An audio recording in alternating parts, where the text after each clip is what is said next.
বিসমিল্লাহির রহমানির রহিম। Hello viewers, আসসালামু আলাইকুম ওয়া রাহমাতুল্লাহি ওয়া বারাকাতুহু। চলে আসলাম রমজান উপলক্ষে স্পেশাল পুরান ঢাকার ঐতিহ্যবাহী বিউটি লাচ্ছি শরবত নিয়ে। তাও অনেকেই আছেন নতুন ঢাকার থেকে, আমাদের এই এত দূর দূরান্ত থেকে মানুষ এসে এই বিউটি লাচ্ছিটা খেয়ে থাকে। তাই আর কথা নয়, চলুন চলে যাচ্ছি মূল রেসিপিতে। তাই এখানে আমি এই যে আধা কেজির মতো মিষ্টি দই নিয়েছি, আর আপনারা আপনাদের পরিবারের সদস্য সংখ্যা বুঝে তারপরে দইটা নিয়ে নেবেন। আর এখনও পর্যন্ত কোনো আপু ভাইয়ারা যদি একটা লাইক না দিয়ে থাকেন, প্লিজ একটা লাইক দিয়ে আমার ভিডিওটা কন্টিনিউ করবেন। আর যারা নাকি অলরেডি এই কাজটা করেছেন তাদেরকে অসংখ্য অসংখ্য ধন্যবাদ।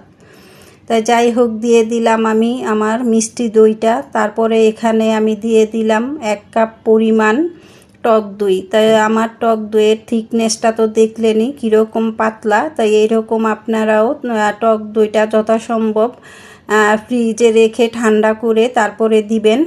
তাই দিয়ে দিলাম আমি এখানে আধা কাপ পরিমাণ চিনি, আর দিয়ে দিচ্ছি এখানে 2 কাপ পরিমাণ পানি দিয়ে এই সমস্ত কিছু এখন ব্লেন্ডার করে নিব।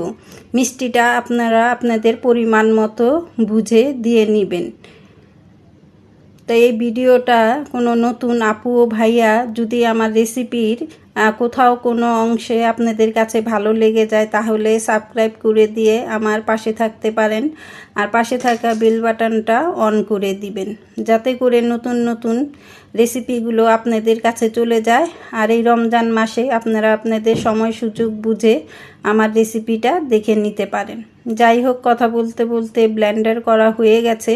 এখন আমি এখানে দিয়ে দিলাম পরিমাণ মতো গোলাপ জল। যেহেতু আরেকটা কথা, আমার এই গোলাপ জলটা অনেক আগের, তার জন্য কিন্তু আমি একটু বেশি করে দিয়ে নিলাম। আর আপনারা যদি ইনস্ট্যান্টে আর কি এনে গোলাপ জলটা দেন, তখন 1 চা চামচ দিবেন, কেননা গোলাপ জলে কিন্তু অনেক তুখোর একটা ঝাঁজ থাকে, আর বেশি দিলে কিন্তু ওইটা ঘ্রাণে কিন্তু খাওয়া যাবে না।